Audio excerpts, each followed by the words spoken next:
What's happening, everybody? Welcome back to Tavian's World of Reptiles. I hope you guys are all healthy and having a good day. So, today is the day. I'm finally finished cleaning up all my room and getting everybody together. I have got some substrate in most of my enclosures. I've been at it all day cleaning and kind of doing a little bit of reorganizing and some stuff, so I got a little bit beat at the end. So not everybody has substrate, and not everybody is exactly as I want them to be, but you guys will get to see that progress as it goes on. But it is 2019. January is over, and we are into February, and I still have not done a room tour yet. So this is it. Let's check it out. I hope you guys like it. If you do, hit that like button. If you don't, you can hit the dislike button, but I prefer if you just kept it moving. Anyway, let's check it out.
Alright, so let me just start off with over here in this corner. I have a whiteboard that was recently given to me for free.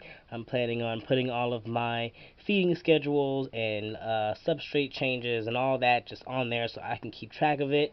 Also, over here is a beautiful picture that was drawn by my roommate. She thought I would really appreciate it. I believe she called this one Blind Faith.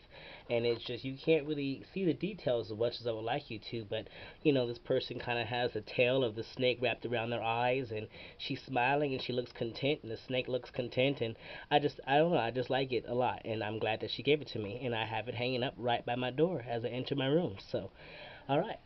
Now, let's check out the rest of my room here. So over here, there's a light on top of Vasher's enclosure just because that space over there is really dark on this camera and didn't really show up so well. So I just put that there so that I could show you that side of the room. So actually, let me just start over there since that's shining there because I would want to turn that off. So over here, we've got Luna in her enclosure here. She was in that tub. I had ordered a new door for this enclosure. However, it came and it was broken. And so I have to send that one back, and I just put on the old door and just like fixed that broken piece that was on that one that was broken, just because I just got tired of Luna being in a tub and I really wanted to get her in her enclosure again. So I mean, it's working. It's really nice. It has glued and as well as taped, so it's working for now until I actually get her new door properly ordered again. So that is Luna's up there. We've got Maleficent's enclosure down here. And next to her, we have got Cruella. Maleficent is my boa, and Cruella is my anery corn snake. So that's that there. This is just for extra security measures. I need to get a new door for that because that is actually plexiglass, and it's getting to be a little bit bowy and bendy. And so I just want to get that fixed, and that's just for security purposes. I would hate to lose the snake. So, alright. Alright, on top of them, we've got I believe I moved everybody around, so I'm a little bit, not 100% sure. Okay, yes, this is my sunbeam snake, Nakia Wakanda. I will not bother her because she is underneath the dirt and never really comes out. And on top, or over here, we have, who is in there? Yes, that is my blood python, Rafiki. He's in this one up here. And on top of him is a little tiny African house snake that I showed you guys recently. And I actually have decided on a name for that one, and that is Mushu. I've decided to name that little cutie Mushu. So that is him up there. There's just some extra like hides and other like racks and snake stuff that is up in this bin here. And up here I have a disorganized, but we'll do a video on it later when it's a little bit more organized, mealworm breeding colony thing that I got going on there. It is small, but it is successful. So yeah, that's what's happening there. Alright, so moving on, got some more reptile, tarantula, fish stuff back there. On the other side of this tapestry here is my bookshelf with all my books, and that's also where Shere Khan, my carpet python, likes to hang out. Excuse my messy bed here. Yes, all of my room, all of my room. Yes, my bedroom is also my reptile room. So coming on over, let's go down here. Let's see if we can get some light on this actually. Alright, so down here we have Antiope's enclosure, and as you can see I do got both of her doors back on there. Let me come down here and show you what's happening. It's a very simple setup. I had most of her sticks actually in the corner back there, and I was using them as part of the jungle gym that I had built because she was not actually having access to her space at the time, so I put those to use, but I will have to take those back and put them back into her enclosure. But for now I've just got this like little ledge thing. It doubles as a hide, and she's usually under there. You can see her down there. Yep.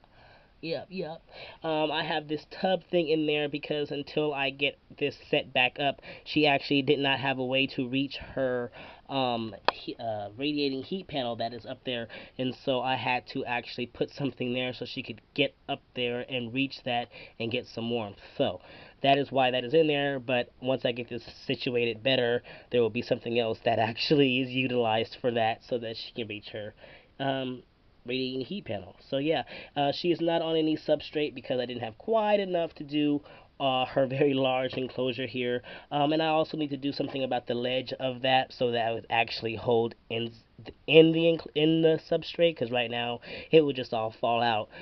So yeah, that is Artemis's enclosure here. That is 6 by 2 by 2 because she is a very big girl.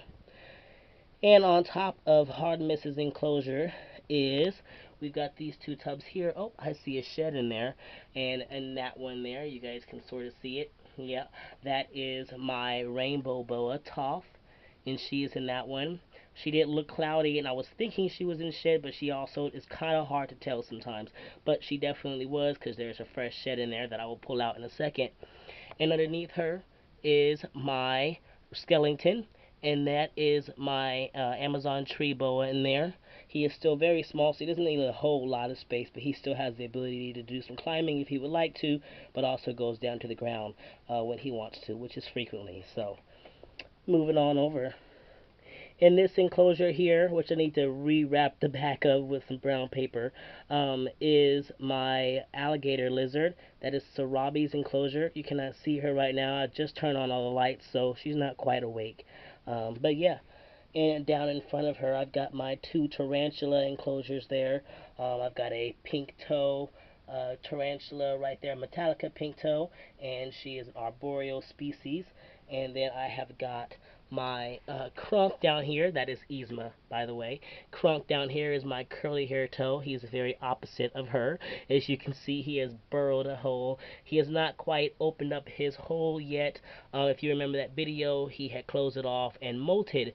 And so his molt is still in there, he is still in there, and nothing has changed. He has not opened up his thing. Sorry, I am not walking around with the light just so that I can get a better image of stuff. Because I have good light, but I also want you to be able to see things clearly. So I'm just kind of walking around with a light, and I just kind of put it all up close and in the camera there. So moving along over here to this quad of enclosures here. The one down below has Antiope, my Sunfire retic, and up top is actually Zuko, and I recently just moved him from his tub because I moved Zeus, who was in here, into this tub up here because he was just showing signs that he was getting really stressed out with having the just extra vertical space, and so I just kind of put him back in the tub, and he was roaming and doing a lot more moving around yesterday, and he came out and he was happy to be active today. So I just feel like he was just happier in a shallower enclosure than this one. So, but Zuko got out of his very tiny enclosure and got an upgrade, and he has thoroughly enjoyed it. I've caught him roaming around and climbing over all the stuff in here, which I really wasn't sure if he would do, but he has been doing a lot of climbing, and I appreciate that he appreciates the space. And over here is Shere Khan's enclosure. You do not see him right now because he's actually over there in my closet somewhere, hanging out, because that's just where he was roaming today. And he's the one that was still out when I started to do this. And I just decided to leave him out. And down here is Rumpelstiltskin's enclosure. You can sort of see him there, lounged across his stick. And yeah, that's my hypoboa, and he's doing great. So everybody got substrate recently, as you can see. Got some cocoa fiber in their enclosures, which is really just eases my mind because I got really tired of everybody being on paper. I'm just not a fan of paper. I really struggle to be able to properly, I don't know, I not struggle. I can't keep the humidity where I wanted to, but cleaning also was a pain in the butt. Literally everything had to come out so I could take out the paper and wipe it all down. As opposed to when I have like substrate in it, I can do a basic spot clean and not have to take everything out every single time I need to do a spot clean. So that is nice. That's the one reason I prefer substrate over paper. So moving on up. Up here, another person who got an upgrade was actually Iroh, my spider ball python. So he moved up from his very tiny enclosure to this much larger tub here. I'm going to try to get a shot of him inside of there. Alright, so this is Iroh's new enclosure. And he is tucked up under there. You can just barely see him there. But yes, he's got a lot more space than what he had before. And I'm sure he's going to appreciate the space. I have seen him climbing all over this. And he's also on substrate. I'm interested in seeing if he's going to be a hardcore burrower. Because if so, I'll probably add a few more inches of substrate in there. But otherwise, you know, I usually just test it out with my snakes and see what they want and give them as much substrate as they need based off of that. So, yeah, that is Iroh's freshly done enclosure there. Alright, so, and you guys remember Artemis's enclosure here. There's still so much I want to do with it. There's so much I want to do on the inside. I also need to get a clearer piece of plastic for the front there so that I can see a little bit better inside. I can sort of see what she's doing when she's moving around in there. And I also think it makes her feel a little bit more secure to not really be able to see me as clearly. But I still would like to be able to see her a little clearer. So I'm going to get a clear piece of plastic for at least this top part of her enclosure so that I can see her a little better. But yeah, and on top here, which is where I had that light stationed earlier, but is now in my hand, we have my rosy boa, Cogsworth. He is tucked away. Oh no, he's up there on top, sleeping.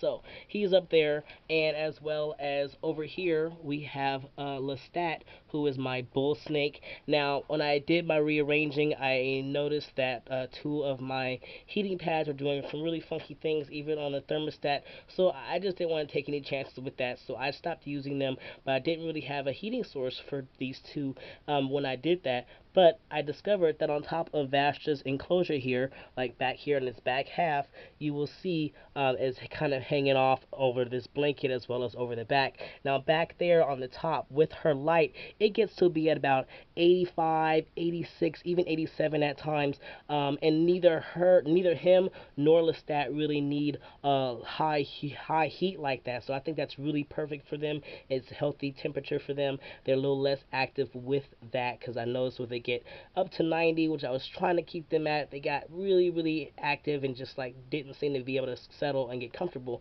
But at this, they seem to be a little bit better.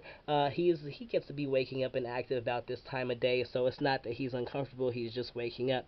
But yeah, so because of that, they get this 80, 85, 87 degree heating spot over here. But then over here where they are settled on top of this blanket, it only stays at about room temperature, which is about 75 at any given time. So they get the nice gradient there. As you can see, it's kind of half off, half on. And with Lestat over there, it's more like 2/3 on the blanket and a third on the heating area. Because I just want him to be able to have a little bit of access to heat, but not overheat, especially since he's in a smaller enclosure enclosure there. So this is definitely working out for them until I get heating pads to get them on their own heating sources. But with them being, a little less temperamental with overheating, I'm not worried about them being up here since they don't need super high heats anyway. That is providing the perfect amount of heat from them and on the hot spot, and giving them a nice cool gradient area over here on the cool side because that's about room temperature. And at night when the lights go off, the room still stays at about 75, so that is still perfect temperature for them even at nighttime to go down to. I'm not worried about it. So there is that. So that is my reptile room, everybody. I really hope you guys thoroughly enjoyed it. It is small, it is mighty, but it is mine, and it's my peace, it's my joy. I love coming home at the end of my days, and just being with all of my animals and checking in on them and just bettering my care of them at any given time. So yeah, I hope you guys enjoyed my reptile room tour 2019. It is February, and as things change, I will probably do different room updates as the year goes by. I know that people tend to do monthly updates of their room tours. I don't think I'm changing things that dramatically for me to be needing to do monthly updates, but yeah, I'm glad I was able to just share this space with you guys and finally get everybody together where I feel like I was proud to actually present everybody. When they were on paper towels, I just felt like everybody looked so sad and not happy, so I just really want to hold off on that until I got some substrate, which is what everybody has now, and I'm super excited about it. I mean, of course, with the exception of those two guys, but they do not have substrate because the cocoa fiber gets really humid, and they don't really need high humidity levels like that. I do have it in my corn snake's enclosure, but she does tend to appreciate the little higher humidities at times, and I know that will dry out pretty quickly eventually, and it's not going to be a big deal. But for these guys, I would really prefer to just have them on something drier like aspen, but I might just settle and finally actually put them on the cocoa fiber as well. Maybe I'll just dry theirs out a little bit more before I actually put them on it. And the little stat here could probably do with a little higher of enclosure. He's still very tiny, so he doesn't need much more like space than that, but he could probably get with a little, maybe another inch or two higher of an enclosure. So maybe I'll like get one of these for him so that he can have a little bit higher space to move, but he doesn't need much more space than that, to be honest. So anyway, alright, everybody, this is Tavian's World of Reptiles. I hope you guys are all having a fantastic day. I hope you guys enjoyed my reptile room tour. If you did, hit that like button. If you didn't, you can hit the not like button, but I prefer if you just kept moving. Anyway, alright, everybody, TWR is out. All my snakes are out. Everybody is out. Y'all love yourselves, love your snakes, love your reptiles, love your family, and y'all keep spreading those herbs.